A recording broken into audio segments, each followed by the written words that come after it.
Mon invité ce soir est historien, spécialiste des États-Unis, auteur de nombreux ouvrages. Et je vais citer celui-ci qui fait écho à l'actualité, l'unité réinventée, les présidents américains face à la nation. C'est sous la coordination et direction de Thomas Negaroff et de vous, François Durper. Bonsoir. Bonsoir. Bienvenue. Alors, on va parler en détail de ce rapport, justement, de ce face-à-face entre l'unité, la nation et les présidents. Mais tout d'abord, il y a une comparaison de plus en plus courante en ce moment entre notre vie politique française et la vie politique américaine, entre ce congrès de Versailles et le discours de l'État de l'Union. Est-ce que vous, qui êtes un spécialiste de cette chose, est-ce que vous voyez un parallèle? Oui, il y a très clairement une tentative de greffe d'un certain nombre d'éléments des institutions américaines sur les institutions françaises. Pas seulement d'ailleurs ce discours devant le Congrès. On peut penser aux primaires, importées, on le sait, directement des États-Unis par le Parti socialiste, après un voyage d'études aux États-Unis il y a quelques années. On peut penser à la réduction du mandat, certes pas 4 ans, mais 5 ans, et évidemment à ce discours et cette révision constitutionnelle de 2008, très clairement, Nicolas Sarkozy regarde de l'autre côté de l'Atlantique et se dit qu'il serait très bon de pouvoir faire ce que fait le président américain, ce qu'on appelle là-bas le bully pulpit, c'est-à-dire de son pupitre faire pression sur les congressmen, sur les sénateurs et sur les représentants, s'adresser directement aux Américains. Alors ça, l'histoire française l'a toujours refusé. En 1873, on avait privé Adolphe Thiers d'aller devant la Chambre des députés parce qu'on avait peur de sa rhétorique. On pensait qu'il allait convaincre les députés qui étaient royalistes, lui était républicain. Et donc on a fait très attention à ça. Et c'est pour ça que le général de Gaulle, qui voulait renforcer les pouvoirs du président, il avait fait attention à ce que ce régime soit vraiment parlementaire et en même temps présidentiel, mais il y avait le en même temps pour le coup.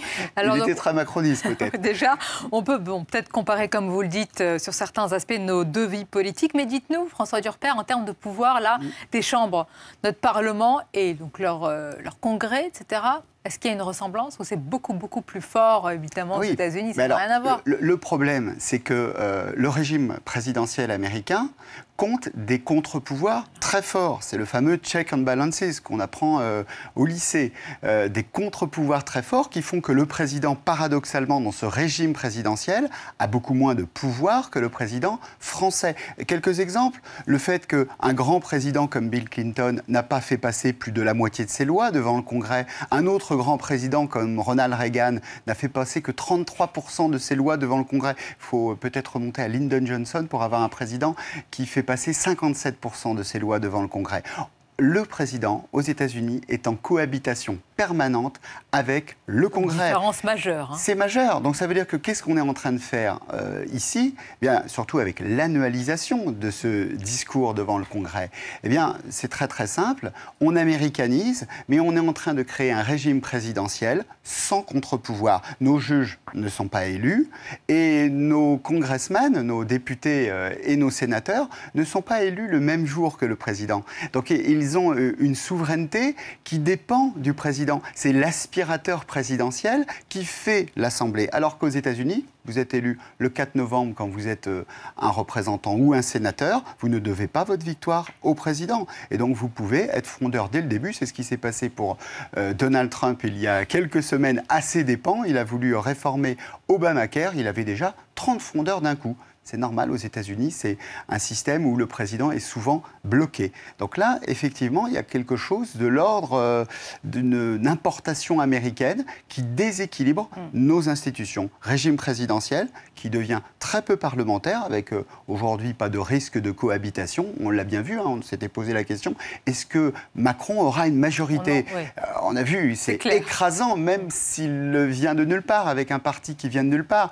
Donc on peut imaginer qu'aujourd'hui, eh bien, il faudrait peut-être renforcer ces contre-pouvoirs, alors soit avec un régime complètement présidentiel à l'américaine, ou alors revenir sur les fondamentaux de la Ve République, mais à ce moment-là, respecter le chef du gouvernement, c'est-à-dire le Premier ministre. Il y a un point que je n'ai pas trop remarqué dans les... C'est-à-dire qu'on dit, oui, le président va parler avant le Premier ministre, ça va affaiblir le Premier ministre. On ne s'est pas posé la question de savoir si un jour, ça ne sera pas l'inverse.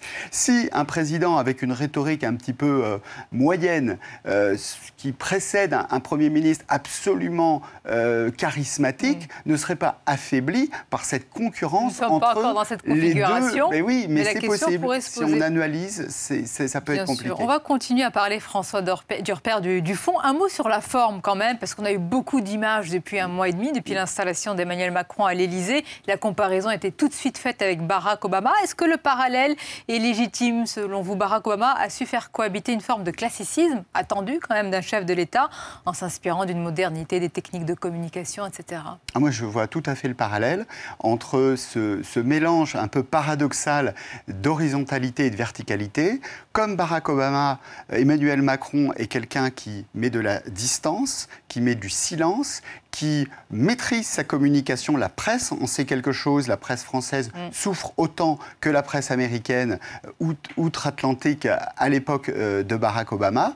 Et puis ce mélange de sympathie, pour le coup américain. Je touche les Français, j'ai ce rapport un peu direct avec les Français.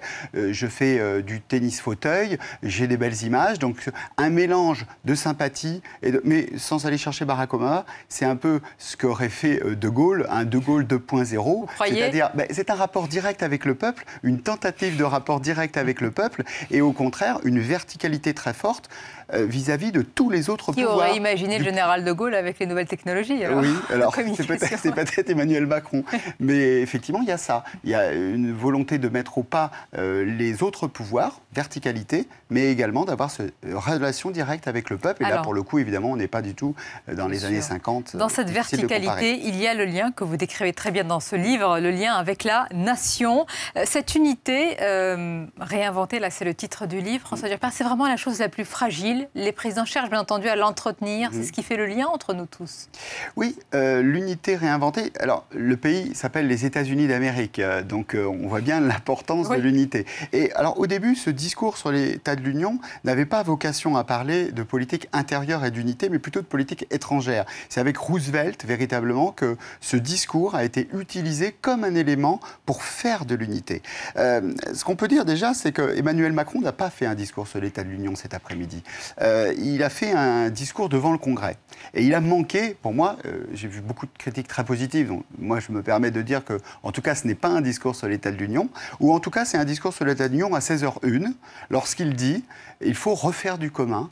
Notre sentiment d'appartenance a disparu, et il énumère les lieux où ce sentiment d'appartenance doit renaître. L'école, la culture.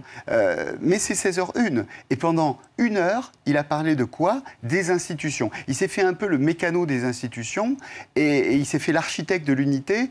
1 heure après, Emmanuel Macron a compris, dès qu'il est arrivé, l'importance de la parole. Ça, c'est quelque chose qu'il a tout de suite senti. La parole est précieuse. Trop de paroles tue la parole quand il s'agit d'un président.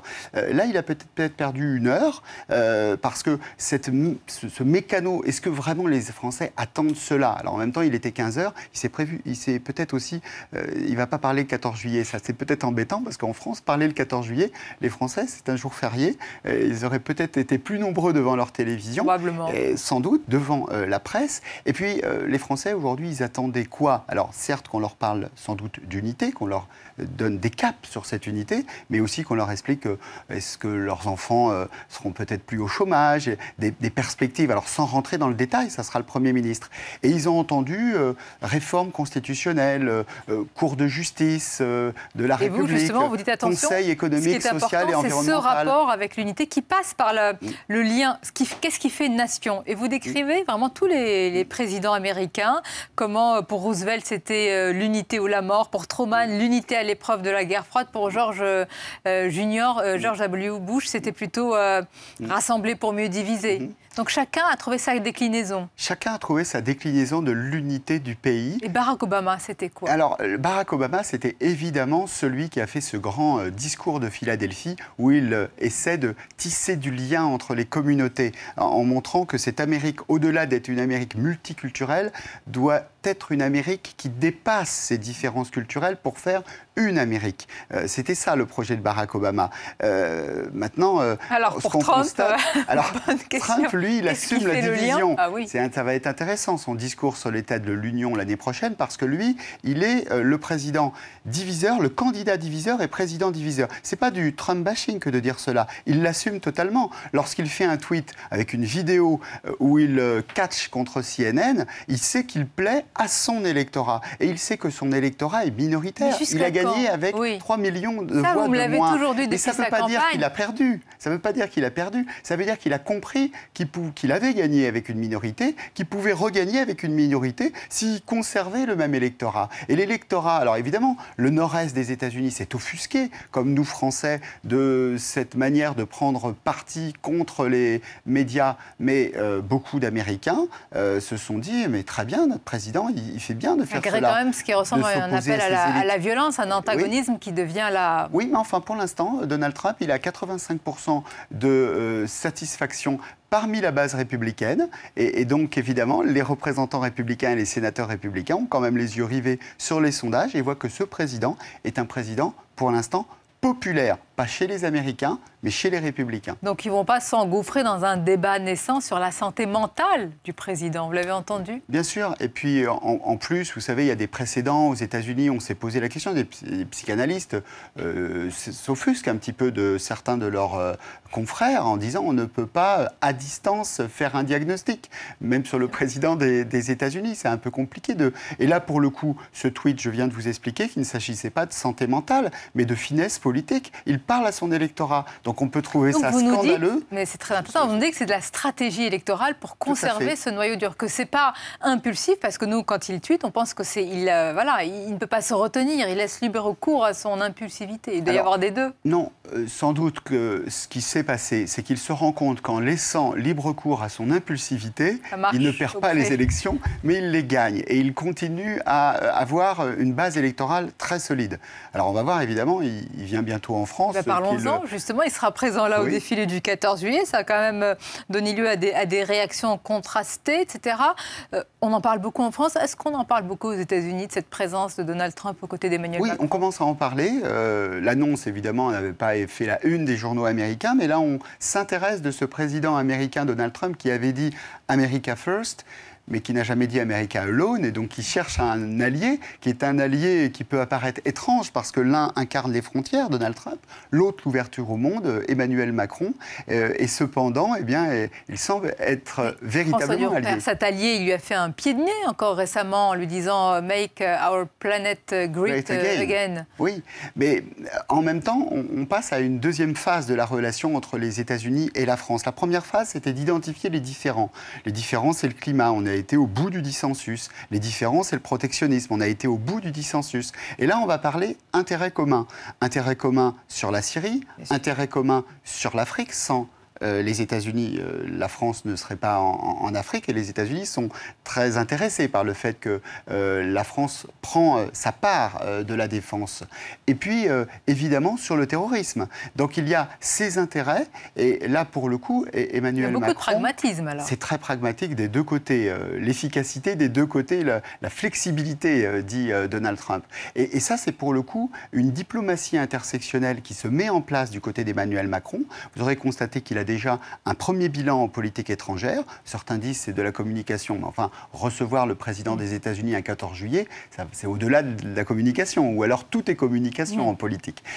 Et donc, c'est intéressant parce qu'il est, en quelques semaines, devenu à l'intersection. Quand on n'est pas la première puissance du monde, il faut être l'ami de toutes les puissances. Et il est devenu, vous avez vu, l'allié indispensable de Vladimir Poutine, qui sort de l'isolement le 29 mai, à Versailles, de Donald Trump qui ne s'est pas rapproché de Vladimir Poutine et qui s'est fâché avec Angela Merkel. Il lui reste le président français. Et quant à Angela Merkel, elle trouve en Emmanuel Macron son partenaire le plus europhile. Donc là, pour le coup, il y a quand même un jeu extrêmement intéressant. Et ce n'est pas que de la communication pour vous. C'est une diplomatie intersectionnelle qui fait aujourd'hui, alors évidemment, on ne peut pas préjuger de l'avenir, mais qui fait qu'il y a déjà un premier bilan positif en matière de politique étrangère pour le président français. Merci beaucoup, François Durper, d'avoir été notre invité. Je rappelle ce livre, L'unité réinventée, les présidents américains face à la nation l'innovation sous la coordination et la direction de deux historiens, François Durper et Thomas Negaroff. À bientôt, François.